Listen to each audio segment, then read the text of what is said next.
Good morning, everyone. Welcome to England's press conference ahead of tomorrow's game against Austria.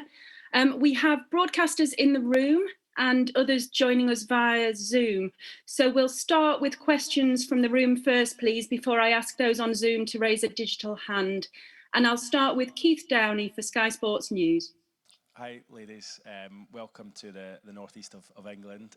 Sarina, how does it feel to be here, other than it probably a bit colder than usual? It is. Yeah, it's nice. I've heard a lot about this area.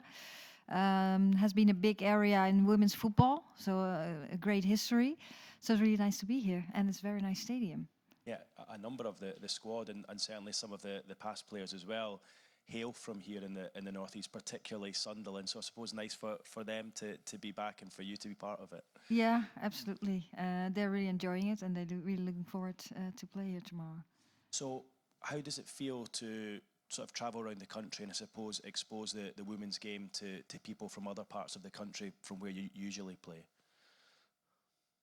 Can you repeat that question? To travel around the country and to come up here to Sunderland and then Doncaster on Tuesday, is it nice to get around the country and expose the women's game to other parts of the country that supporters can come here and watch you live? Yeah, I've heard the supporters, there's a very, I've experienced in England that the crowd is very energetic, very enthusiastic, and we expect that here too. That's what I heard, and that's where everyone's so excited about. So hopefully we have a big crowd tomorrow, and they all will cheer for us. And how are you feeling ahead of this game? It's obviously been a good start for you in charge of England. How are things looking and how are preparations? Yeah, the preparations are going well. So we've done what we would have liked to do. This afternoon we have our last training for tomorrow, so then we're ready to go. Before I ask Millie a couple of questions, what was your thinking in deciding to make her the captain? Yeah, she has done really well for us. She's been a team player. I'm very happy with the whole team. But she's done a good job. The connection was real good. She showed leadership. She's been really open on and off the pitch. So I think she's a good captain. Millie, I read that you were stunned to start with. Have you taken it in now, and how do you feel on the eve of this match? Yeah, definitely. It settled in. Spread the news to my family, and they're obviously really proud. And yeah, it's a big moment to have the trust of Sarina to make me captain for this camp is unbelievable, and to do it in places where I'm from and where football started for me and for the other girls, it's a proud moment, and yeah, really excited. I suppose when you look through the squad as well, there's a lot of experience in there, so it shows what the manager thinks of you, the fact that she's made you the captain. Yeah, definitely, and that is probably why I was stunned at first. There's a lot of experience and leadership in our squad, and a lot of players capable to be in this position. But again, really grateful, and yeah, looking to step up to the plate. Are you able to give us an idea as to how Ellen is feeling on the eve of her 100th cap? Fully focused on the game ahead. Ellen is a true professional, a true player, and everything she does is for the team. So, yeah, obviously it's something that will be in the back of her mind, but her focus is 100% on the team and, yeah, going out and putting on a good performance for the fans. Sarina, obviously she will win her 100th cap tomorrow, but do you expect Ellen, if it's not in this camp, fairly soon to break the goal-scoring record? Yeah, that's what I hope. I hope we score a lot of goals again. And it doesn't really matter who scores the goals, but she's really close to having this record. So it would be really nice for her personally, but it would be really nice for us as a team too, because that means we score a lot of goals. Thank you. Welcome. Hi, Sarina. I just wanted to build on the northeast, as a real hotbed of producing footballers. Is that something you, as a coach, have spoken to the other players about in terms of trying to grow the game even more in this part of the world? Well, no. Well, obvious. The players are really excited to play here. They come from lots of them come from here. So what I've done, I'm just learning about the country now. So I'm just getting the feeling from where's history goes. So they're actually informing me about what's happening here, and I think it's really good that we play here, that we get the crowd here, and that we get the fans here enthusiastic, and it even is an inspiration for girls and boys to start playing football when they're not doing yet. And Jordan has spoke of her delight of being back in the squad after a couple of difficult years for her. How good is it? How much of a bonus is it for you to have her back in the fold? Yeah, it's nice. It's good to get to know her because of course I've seen her play for a long time. But it's good to have her in the group. She's done well, and we get connected real well. And she's an assertive person, so I think she's enjoying it. I'm enjoying it, and she fits in the team real good. In terms of the opposition, Austria represent probably your toughest opponents in this qualifying campaign so far. What are your thoughts, and what do you think they're going to present to you as an opposition? Yeah, we do expect a tougher game than any other game. They have a hard time against Northern Ireland. They're well organized. They have good players. Lots of them play in Germany, so we expect a good competitive match. Although I do think that will be more in possession than they will be, and that's actually also what I hope. Millie, a lot of your teammates have come through the ranks here.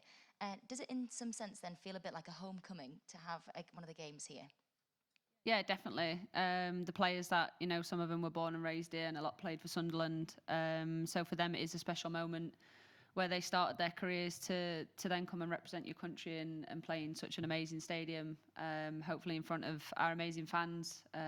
Yeah, they're super excited, and it is a special moment. I understand that because I'll be returning to Doncaster and doing the same thing. So yeah, it is a special moment in their journey and in their football career. So yeah, we want to make it as good as possible for those players. And we've seen huge growth in the women's game.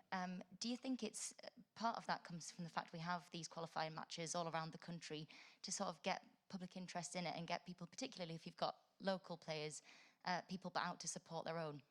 Yeah, for sure. I think obviously a question that was asked earlier about moving around the country and playing in different stadiums and getting the support from various fans all over the country and not just staying in one area. I think that's really important. And the girls were really excited to, come back up north and be playing in a different area.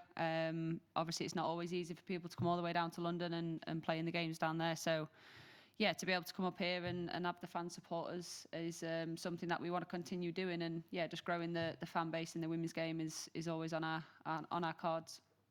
And Sarina, we've had a number of players out with injury. What challenges have there been sort of getting the team together and bringing new people into the ranks?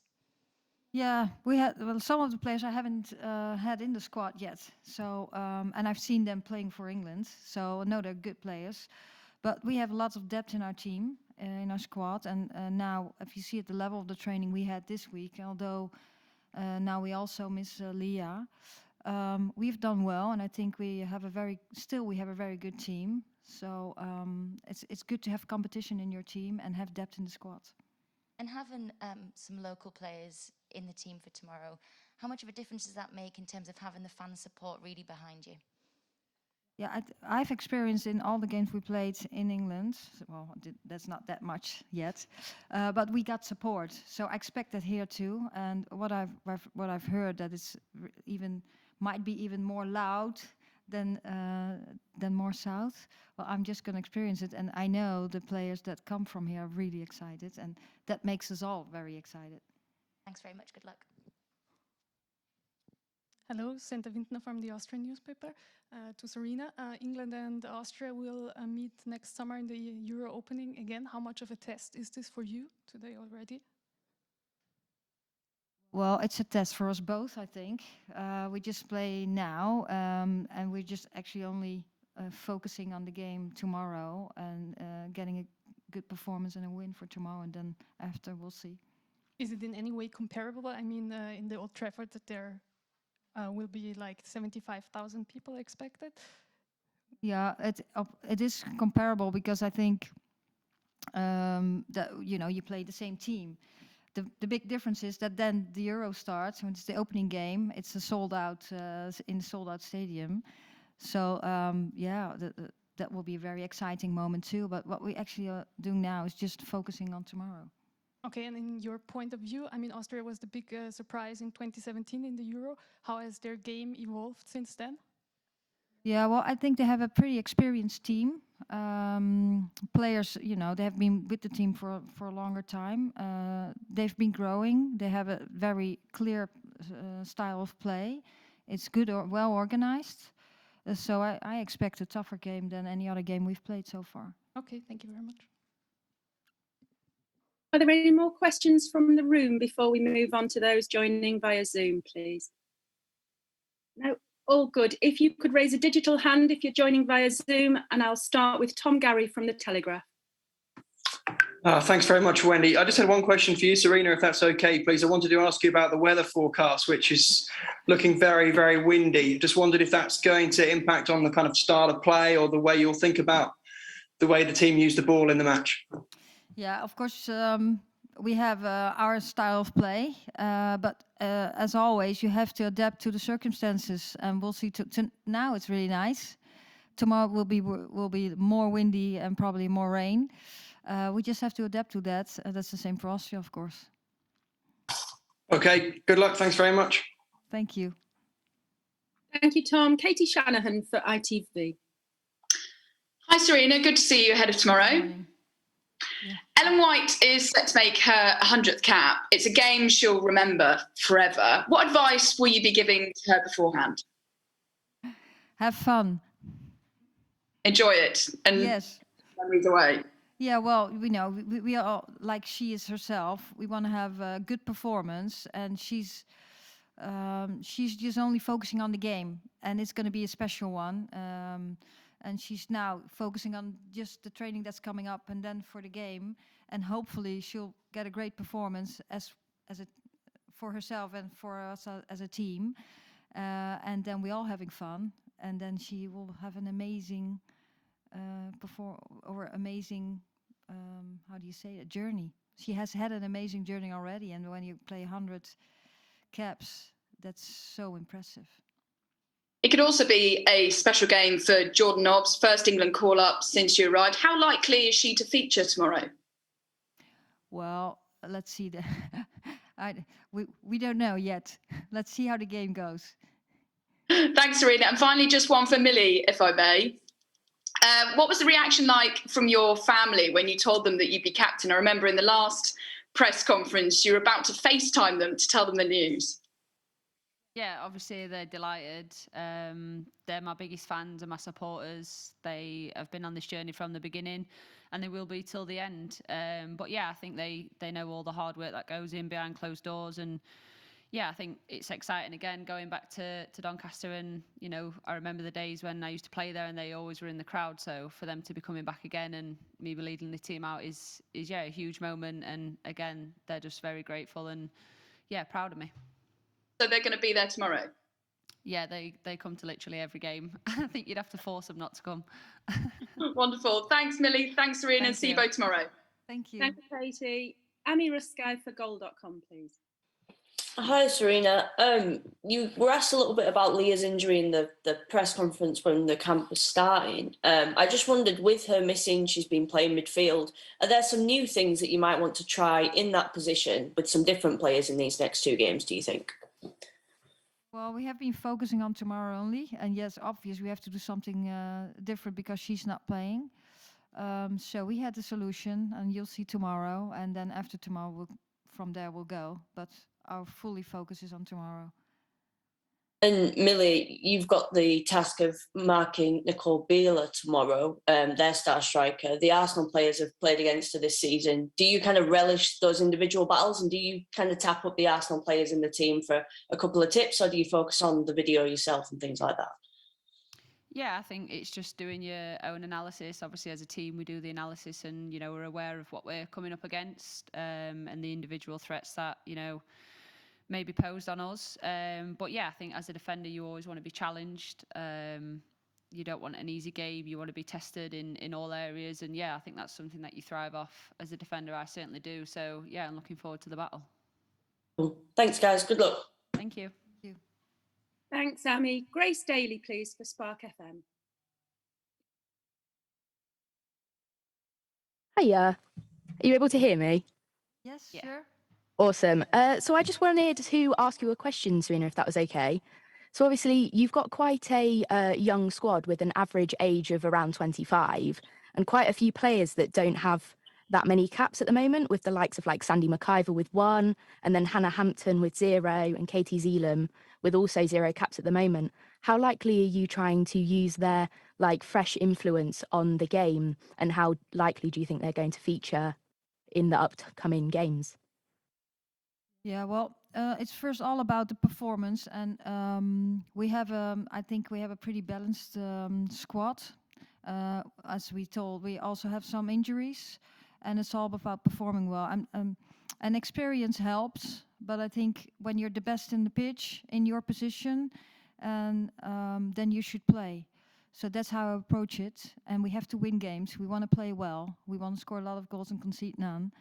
And that's how we then make the squad and play the games. And if we need a substitute, we'll do. Thank you. Good luck on Saturday. Thank you. Thank you, Grace. Andrew, a lawyer, please, for BBC Sport. Hi, Sarina. Nice to see you. You've made a few mentions of Ellen White, obviously the 100 caps, etc., etc. You talk about the journey and it being such a massive moment getting to this point. Now, being so close to that goal scoring record, has there been any chat about getting her that record on such a momentous evening? Has that factored into the build-up? Because it would be truly spectacular. Of course not. Football is a team sport, and it doesn't matter who scores the goals. We just have to score goals as a team. And yes, we'll all be really, really happy when she get that record. But it's not the main point to get Ellen to score the goals. We have to score goals. That's a lovely diplomatic answer. So I'm going to throw it to Millie for a second and ask the same sort of question. Answer. It's an honest answer. No. I take that on board. Absolutely. But Millie, this is such a big moment. Do you guys take it on board and think if there's goal scoring opportunities that you would like to feed it into her and get her that momentous moment? No, I think like Sarina said, you play what's in front of you. So if it's Ellen that's in that goal scoring opportunity, then of course you'd play her in. But yeah, I don't think you go into this game approaching it in that manner. We set out to win the game and put on a great performance and keep developing as a team. And yeah, regardless of the records that are out there to be broken, Ellen wouldn't want that either. She is fully for the team and for the team to perform and win. So that is the mindset we will approach this game, and Ellen wouldn't want it any other way. So yeah. Awesome. Thank you. Thanks. Thank you. Asif Buren for Forbes, please.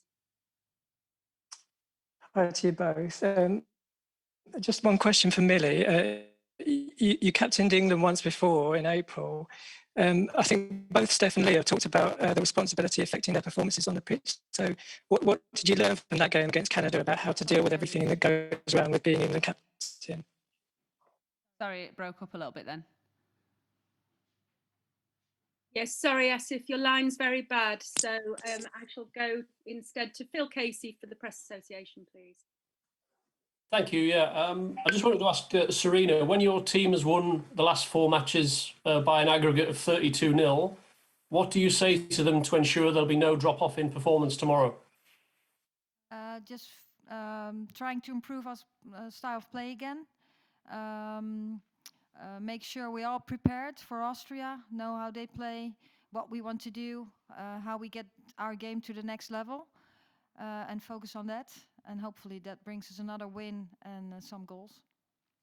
Do you have any concerns at all that your players will sort of take their foot off the gas tomorrow? Are you confident that they know precisely what you demand of them?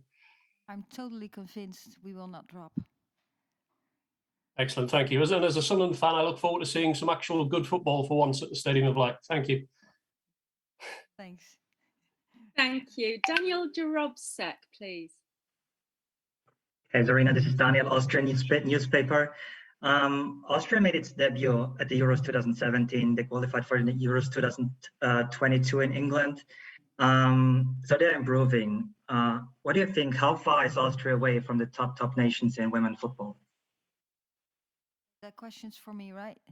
Yeah. Yeah, well, I don't know. That's hard to predict. The countries in Europe have improved so much, and I think it's going to be a very competitive tournament. So it's very hard to predict. What we have seen is that Austria has developed too. I think they have changed a little bit of their playing style. They've changed coaches also, of course.